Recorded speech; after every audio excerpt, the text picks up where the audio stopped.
get you yet, even if it kills me. You hear me? You hear me, H.P. Lovecraft? I had fallen off so many cliffs it was ridiculous. That's what you get for naming a book The Sudden Stop. It was probably good I hadn't had the chance to tell Maine where I was going. I'd have to lose the cops and find my own way to the mine.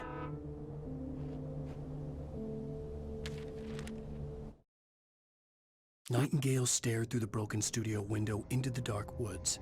He turned around, started to walk out, but Maine grabbed his arm. "Young man, you almost shot me. You don't shoot off rounds at people like that. What's the matter with you?" Nightingale shook his arm free, marched out. His cheeks burned with rage and humiliation.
bulldozer's engine roared to life. Mud and rocks flew as it fought for traction. It crashed through the concrete wall and landed heavily in the yard. If it were an animal, it would have shaken its head after the impact, fixed its eyes on me, and charged. Of course, it had no head, nor eyes. Shadows crawled on its form, twisting it into a monster. Then, it came for me.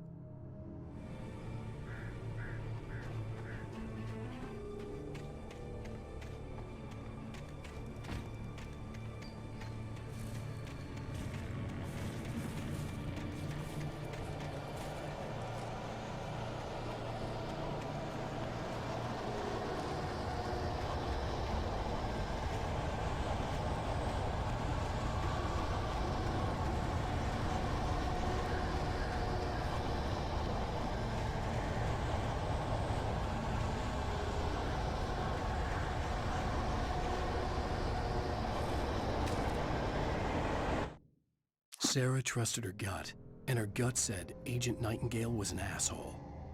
He felt wrong, and it wasn't just the smell of stale booze. It was in the way he flashed his badge, pulled rank, the look in his eyes when he wanted answers. Where was Alan Wake? What was this about an accident? Where was his wife? And most importantly, why did she let Wake go? He wouldn't answer her questions. Federal business was all he'd say.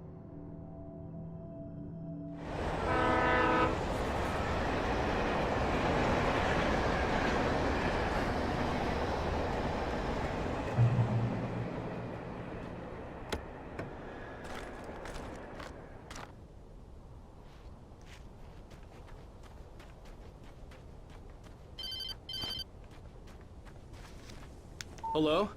The most stubborn man I've ever met. Alice? Alice? Alan,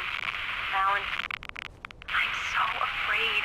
He keeps me in the dark. Please help me. I look at you, Alan, and it's not you. Something else. Looking out from behind your eyes. Alice, I'm here. I'm so alone here. It's all gonna go to hell. You need to be careful. Cooperate.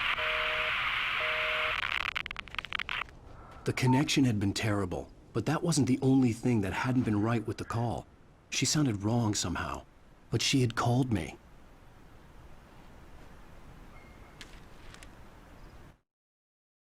The pipe wrenched itself loose from the bridge's steel framework. Wrapped in darkness, it floated in midair, twitching. For a moment, I didn't understand what I was looking at. The heavy object lurched at me with impossible force. I threw myself out of the way, but just barely. When I turned my flashlight on it, it shook in a dark rage before it flew at me again.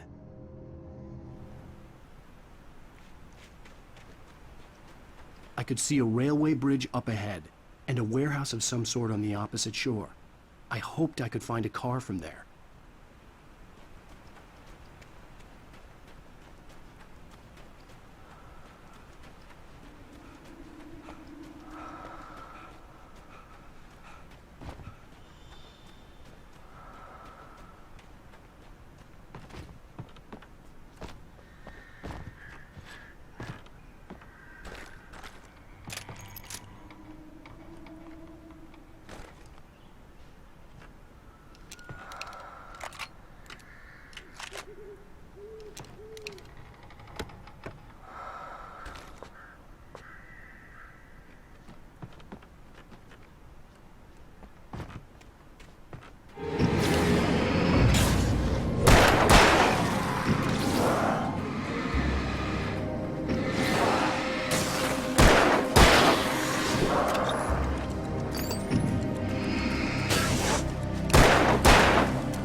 pursuing me was growing stronger, and it was taking over everything in its path.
I slammed the door shut right in his smug face. He pleaded for me to open the door. True to form, the asshole actually thought I would obey. I had no sympathy left, no guilt either, not for him. I took a moment to savor the scream. I bet I had a smile on my face. It was all that I had time for. The dark presence was inside the lodge with me.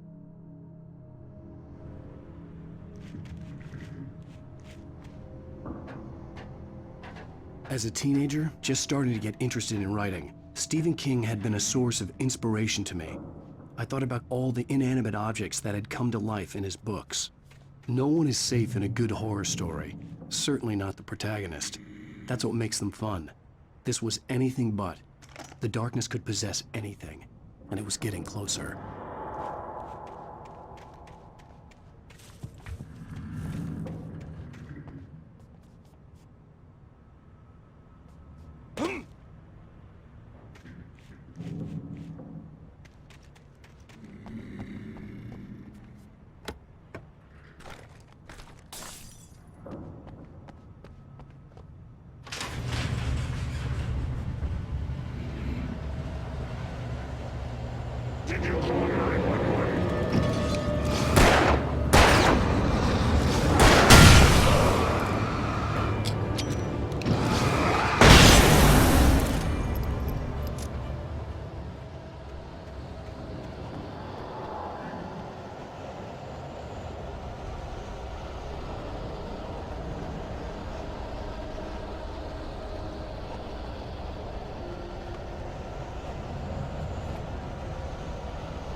take the facts of our existence for granted, unaware that they are merely a thin veneer of desperate self-delusion, covering a vast cosmos of madness and horror.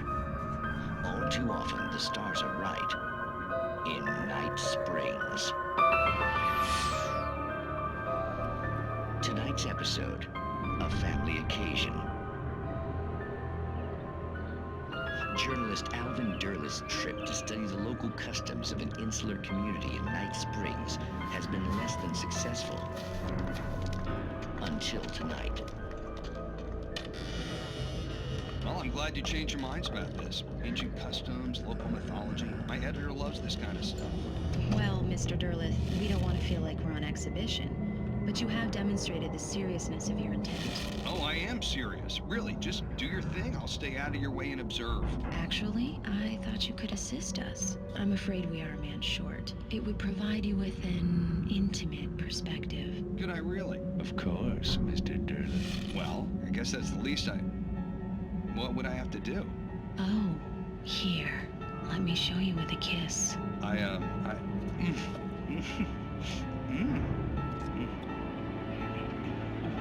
What did you...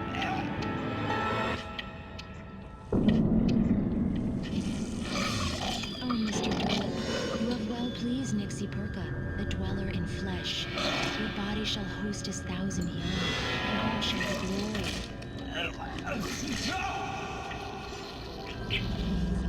Shh, darling, be calm. Shh. Alvin Derleth learned a harsh lesson. If you go looking for mythology, it may come looking for you. And such quests always bear fruit. In Night Springs.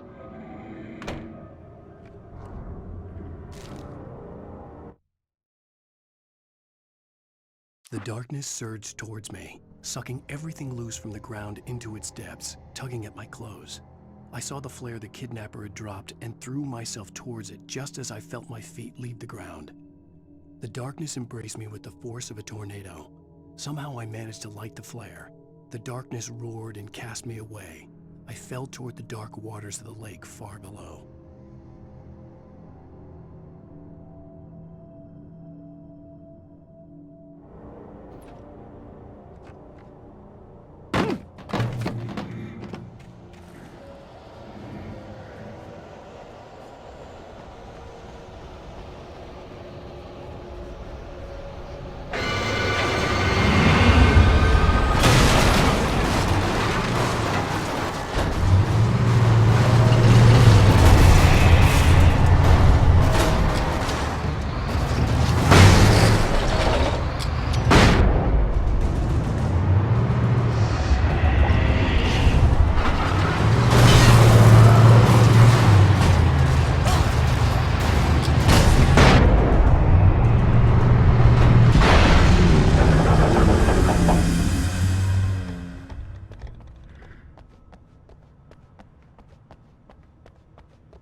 Never been this glad to see the sunrise.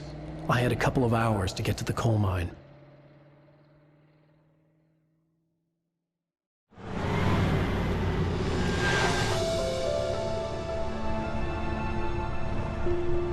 The The coal mine wasn't far now.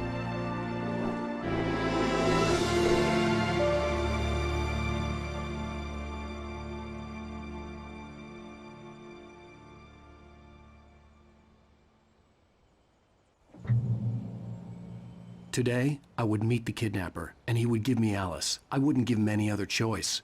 A drowning man will clutch at a straw.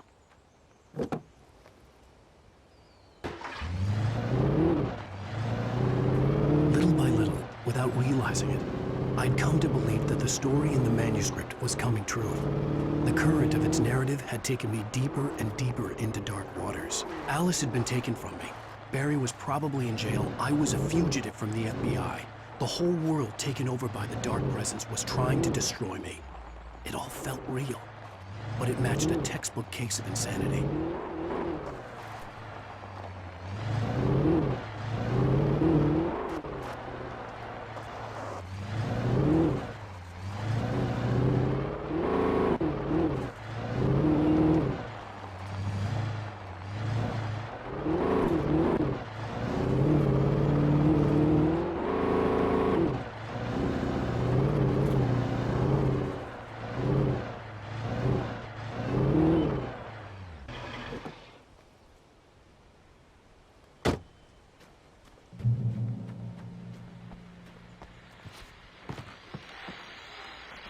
This is Pat Main, and you're listening to KBF-FM. Folks, I want to apologize for kind of abandoning you to that looping music track last night, but I was detained.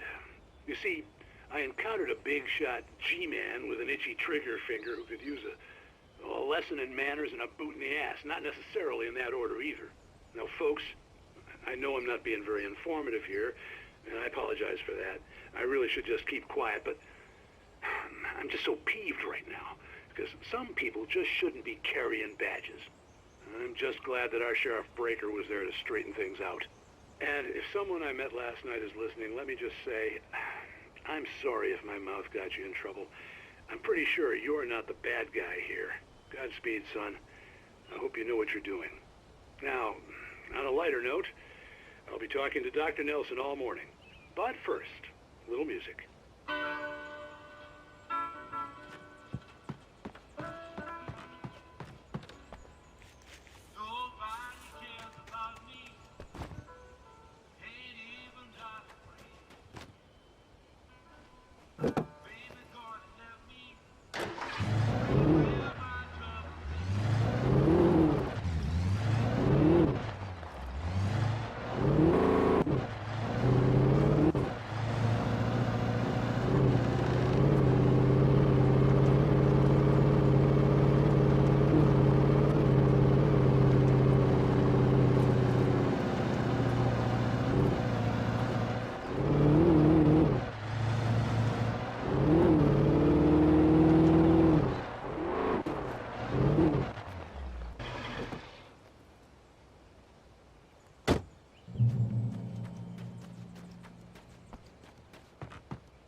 Welcome back to KBF-FM. Hope you enjoyed that tune. Now, Doc, you were talking about life and finding that special someone, that soulmate. Well, you were talking about that. I was saying I don't buy it. Well, see, to me, that's strange, because I always pegged you as a hopeless romantic. You got me there, Pat. But I think love's where you look for it. And you need to do a lot of looking, sure. But the idea that there's that one special person out there for you, and if you miss that chance, it's gone forever, and you're forever incomplete. I mean, isn't that depressing? Or, heck, childish even? Hey, there's plenty of fish in the sea. And apparently a fisherman has a fishing analogy for everything, but what you're saying, isn't that a little harsh? Well, no. What I am saying is that your potential for finding that connection isn't limited to what's essentially a chance encounter. How is that harsh? Yeah, well, I guess that's a nice thought, but let me say something personal here. Okay. Now, well, I don't disagree with you exactly, but I can't really fit that together with what I feel, what I felt for someone, because she was the one. She was. And I let her drift away from me.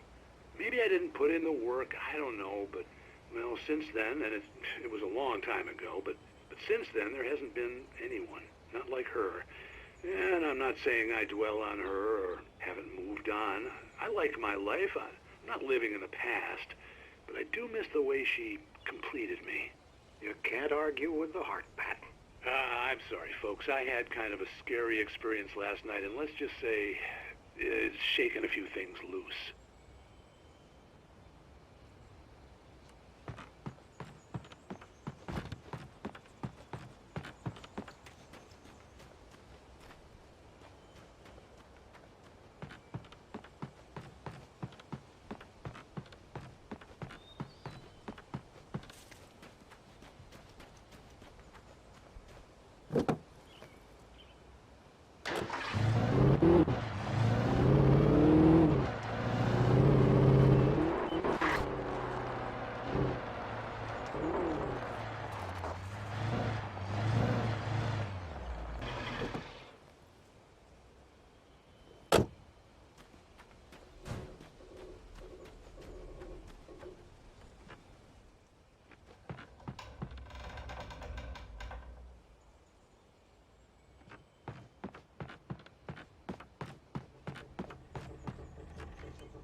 For Mott, spying on the writer on the ferry had been a disappointment.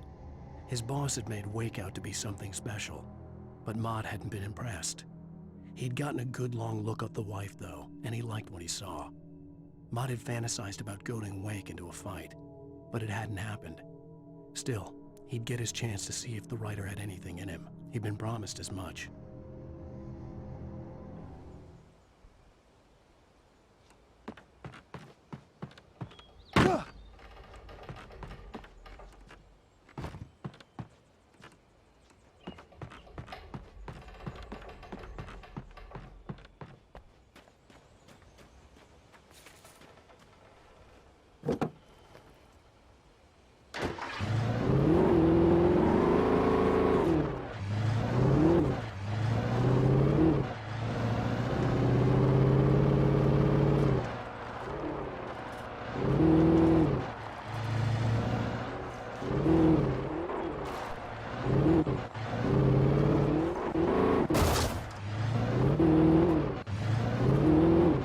I was early. I was supposed to meet the kidnapper at noon in the main building. The coal mine was quiet. It was a museum now.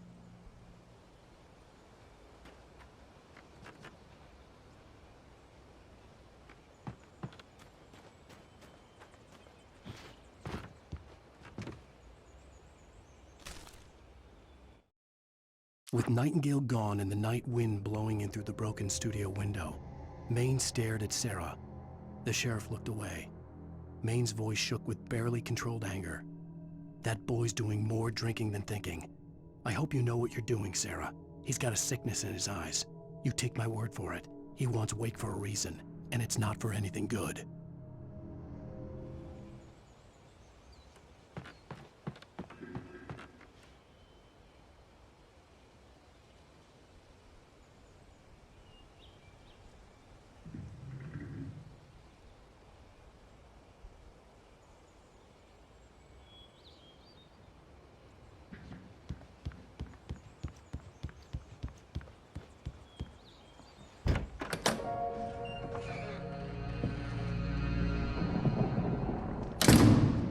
I didn't want to go outside.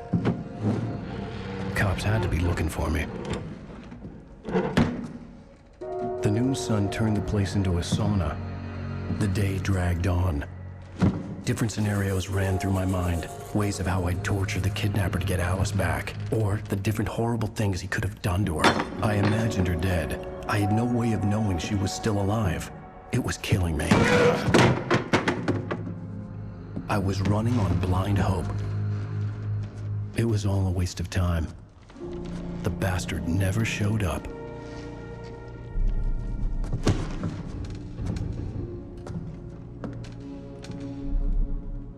How can I be sure?